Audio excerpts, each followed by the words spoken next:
এবারের বিপিএলে ওয়েস্ট ইন্ডিজের হয়ে খেলছেন 9 জন খেলোয়াড়। এরা সবাই কুমিল্লা ভিক্টোরিয়ান্স, বরিশাল বুলস ও রংপুর রাইডার্সের। বাকি 3টি ফ্র্যাঞ্চাইজি কোনো ক্যারিবীয় তারকাকে দলে টানেনি।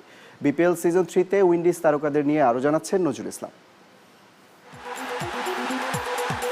ওয়েস্ট ইন্ডিজের হয়ে যারা এবারে বিপিএলে রয়েছেন তাদের মধ্যে আন্দ্রে রাসেল ছাড়া সবাই প্লেয়ার ড্রাফটসের বাইরের তালিকায় রয়েছেন। 9 জন ক্যারিবীয়দের মধ্যে কুমিল্লা ভিক্টোরিয়ান্সের হয়ে 4 জন, বরিশাল বুলসের হয়ে 3 জন ও রংপুর রাইডার্সের হয়ে খেলবেন 2 জন। কুমিল্লার হয়ে এই ক্যাটাগরির তারকা হিসাবে আন্দ্রে রাসেল পাবেন প্রায় 54 লাখ টাকা। কুমিল্লা ভিক্টোরিয়ান্সের দলে আরও রয়েছেন 2012 টি-20 বিশ্বকাপ ফাইনালের নায়ক Marlon Samuels, off spinner Sunil Narine ও বাঁহাতি স্লো মিডিয়াম খেলোয়াড় কিসমর সান্তোকি। বিসিবির বেঁধে দেওয়া অর্থের মধ্যে রাসেল থাকলেও বাকিদের জন্য কত খরচ পড়েছে তা নিশ্চিত নয়, তবে নিশ্চিতভাবে এদের মধ্যে বড় তারকা সুনীল নারায়ণ। স্যামুয়েলস সান্তোকির চেয়ে তাই পারিশ্রমিক তার বেশি হওয়ার কথা।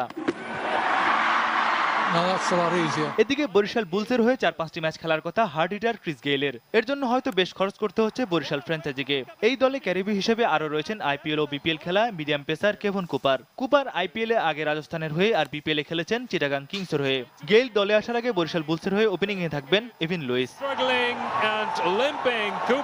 আর রংপুর রাইডার্সে রয়েছেন 2 টি-20 স্পেশালিস্ট ড্যারেন স্যামি ও লেন্ডল সিমন্স। তবে দুজনকে প্লেয়ার ড্রাফটসের বাইরে চুক্তিবদ্ধ করেছে রংপুর। অলরাউন্ডার হলেও স্যামির পারফরম্যান্স মূলত ব্যাটিংয়ে। স্লগ ওভারে স্যামি ভয়ঙ্কর ব্যাটিং দেখিয়েছেন অনেকবার। আরেক তারকা লেন্ডল সিমন্স টি-20তে বেশ সফল ক্যারিয়ারের শুরু থেকেই। 2012 বিশ্বকাপ থেকে দলের অন্যতম টি-20 পারফর্মার তিনি।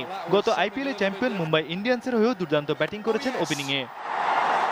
নজরুল ইসলাম, নিউজ 9, ঢাকা।